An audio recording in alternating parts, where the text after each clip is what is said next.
Hello everyone, आज का हमारा टॉपिक है Nernst equation and equilibrium constant. तो हम इस आज के वीडियो में नर्स्ड इक्वेशन को डिराइव करेंगे with the concept of the Gibbs free energy. तो सबसे पहले समझते हैं नर्स्ड इक्वेशन क्या होती है। नर्स्ड इक्वेशन हमें रिलेशनशिप प्रोवाइड करती है between the standard electrode potential and non standard electrode potential, है ना। स्टैंडर्ड इलेक्ट्रोड पोटेंशियल का मतलब है T is equal to 298 kelvin और जो कंसंट्रेशन होगी वो कितनी लेनी है आपने 1 मोलर। और अगर ये दोनों कंडीशन नहीं है तो हमारा क्या हो जाएगा, नॉन स्टैंडर्ड इलेक्ट्रोड पोटेंशियल हो जाएगा। ठीक है, तो बेसिकली आपकी जो नर्स्ड इक्वेशन है वो इन दोनों के बीच में क्या करती है, रिलेशनशिप प्रोवाइड करती है। तो हमारी नर्स्ड इक्वेशन यूज होती है to calculate the EMF of the cell. ठीक है, और you can say to calculate the electrode potential of the cell under the non standard condition. ठीक है, तो हमें पता है, हमने प्रीवियस वीडियो में देखा था, हमारा जो डेल जी है वो हमारा इक्वल है किसके, minus N F E cell के। हमारा डेल जी नॉट किसके इक्वल होता है, minus N F E not cell के। और according to law of thermodynamics हमारा डेल जी इक्वल होता है डेल जी नॉट प्लस में R T natural log Q के। Let it be 1, 2 and 3. Put values of 1 and 2 in equation third. Del G की जगह हम पुट करेंगे minus N F E cell is equal to del G not की जगह N F E not cell plus में R T natural log Q. ठीक है, dividing whole equation on both side by minus NF.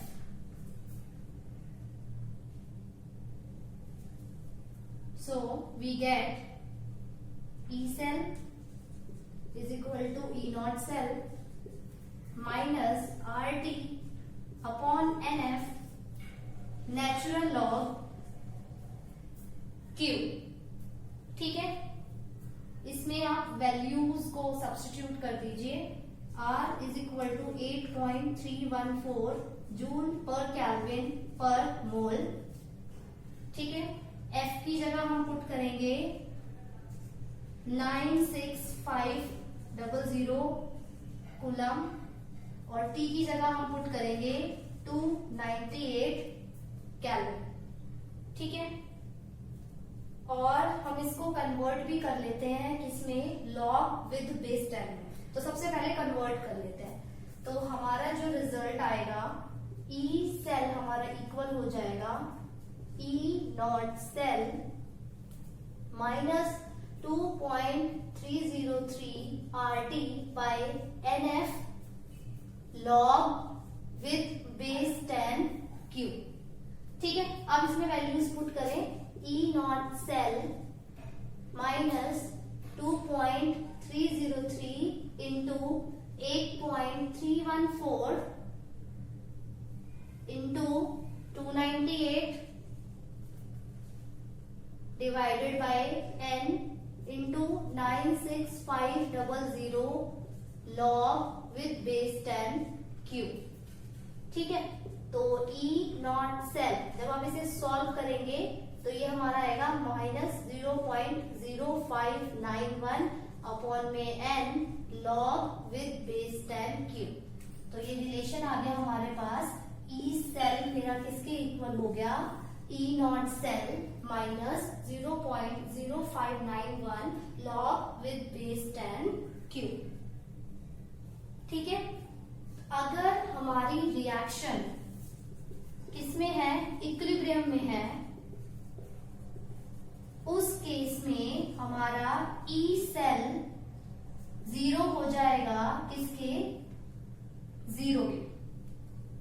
तो substitute करो यहाँ पे, और हमारा जो ये Q है ना, मैंने पहले भी बताया था किसके इक्वल हो जाएगा, हमारा इक्विलिब्रियम कांस्टेंट के।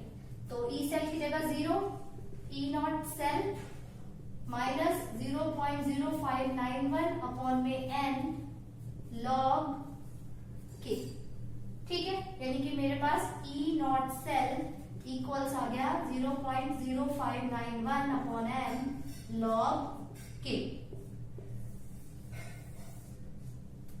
क्लियर?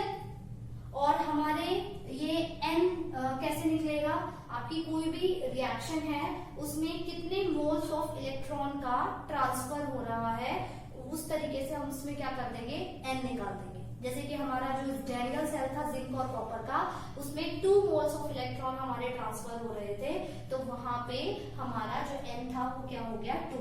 सब्स्टिट्यूट कर दो आप यहाँ पे वैल्यूज, और यहाँ पे वैल्यूज आपके पास इस इक्विलिब्रियम कांस्टेंट की क्या आ जाएगी, वैल्यूज आ जाएगी। ठीक है, तो अब हम इस पे करेंगे numericals based on this nursed equation. एक चीज और, आपकी ये जो नर्स्ड इक्वेशन है ये बहुत इंपॉर्टेंट है, क्योंकि आपके बोर्ड में सबसे ज्यादा क्वेश्चंस इस वाले टॉपिक से पूछे ही जाते हैं। ठीक है, तो अब हम इस पे करेंगे न्यूमेरिकल्स। तो हमारा ये क्वेश्चन क्या बोल रहा है, हमें एक डैनियल सेल लेना है, उसका क्या निकालना है, ईएमएफ कैलकुलेट करना है जब हमारी जिंक सल्फेट और कॉपर सल्फेट की कंसंट्रेशन कितनी है, ये है। ठीक है, और हमें यहाँ पे रिडक्शन पोटेंशियल्स की वैल्यूज दे रखी है। ठीक है, तो अब इसके अंदर देखें, हम एक रिएक्ट, सबसे पहले कभी भी आप इक्वेशन को इसमें सॉल्व कर रहे हैं या न्यूमेरिकल सॉल्व कर रहे हैं, तो एक चीज आपको करनी है क्या, कि पहले आप इसकी रिएक्शन लिख लो। ठीक है, तो हम रिएक्शन लिख लेते हैं इसकी। डैनियल सेल रिएक्शन है तो हमें पता ही है क्या होती है, Zn, इसका ऑक्सीडेशन होता है, तो Zn से क्या होगा, Zn2 प्लस 2 इलेक्ट्रॉन, और कॉपर का Cu2 plus 2 electron gives Cu solid, है ना। तो 2 से 2 कट गए, तो Zn plus Cu2 plus gives Zn2 plus में Cu। तो अगर मैं n की वैल्यू बात करूं, कितने number of moles of electron transfer हुए हैं, 2 मोल्स, है ना। तो n की वैल्यू तो मुझे पता चल गई कितनी आ गई, मेरे पास 2 मोल्स आ गई। ठीक है, so now writing the equation of the Nernst equation. तो ई सेल मेरा इक्वल होता है किसके, E not cell minus 0.0591 upon n log with base 10, और यहाँ पे हम क्या ले लेते हैं, रिएक्शन क्वोशिएंट ले लेते हैं Q। ठीक है, तो ई सेल मुझे निकालना है, मुझे क्वेश्चन से पता चल रहा है कि मुझे ई सेल निकालना है। और ई नॉट सेल हम किस तरीके से निकाल सकते हैं, ई cathode minus E anode, standard reduction potential at cathode minus standard reduction potential at anode. तो रिडक्शन हमारा किसका हो रहा है, कॉपर का, और ऑक्सीडेशन किसका हो रहा है, जिंक का।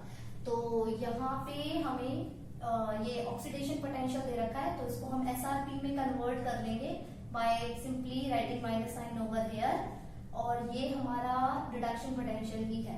तो 0.34 माइनस ऑफ 0.76, तो जब आप इसे सॉल्व करोगे तो 1.1 वोल्ट आ जाएगा।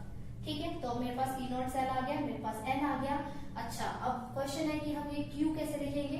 Q आप लोगों को लिखना आता ही है, अभी हम लिखकर देखते हैं।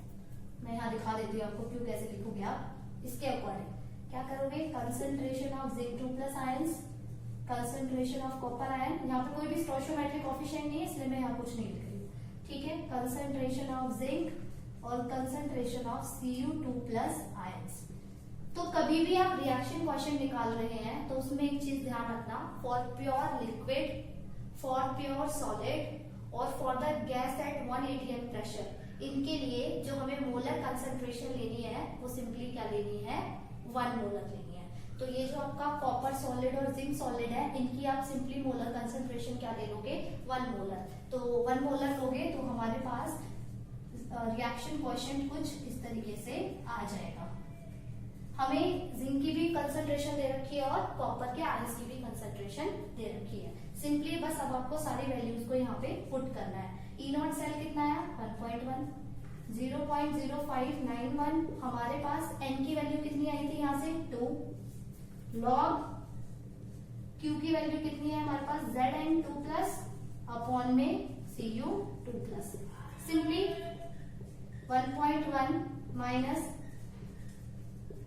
दिस log इसकी कंसंट्रेशन कितनी दे रखी है जिंक की 0.001 इसको मैं लिख लेती हूँ 10 की पावर -3 कॉपर की कंसंट्रेशन कितनी है 0.1 यानी कि 10 की पावर -1 ठीक है इसे सॉल्व कर लो 1.1 माइनस 0.0591 डिवाइडेड बाय 2 और आप इसको सॉल्व करेंगे log 10 तो ये ऊपर चला जाएगा +1 हो जाएगा यानी कि 10 की पावर कितना हो गया ये हमारे पास -2 है ना। तो अब इसको आगे सॉल्व कर लेते हैं is equal to 1.1 minus 0.0591 divided by 2 into ये -2 आगे आ जाएगा -2 log with base 10 and 10 log 10 की वैल्यू कितनी होती है 1 तो ये हो जाएगा 1.1 minus into minus plus 0.0591 divided by 2 into में 2 log 10 की वैल्यू 1 2 से 2 कैंसिल करा 1.1 प्लस में 0.0591 आप इसको क्या कर दो ऐड कर दो तो ये आ जाएगा 1.1591 वोल्ट तो मेरे पास ई सेल कितना निकल के आया 1.1591 volt so see how simple it is.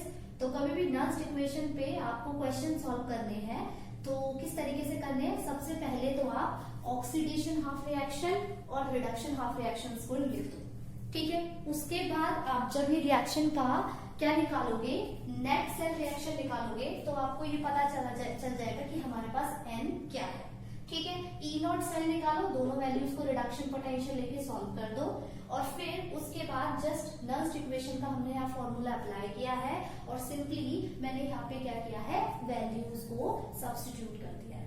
सो इस तरीके से हमारे क्या हो जाते हैं नस्ट इक्वेशन के questions easily in fact very easily क्या होते हैं सॉल्व हो जाते हैं ठीक है। Thank you class.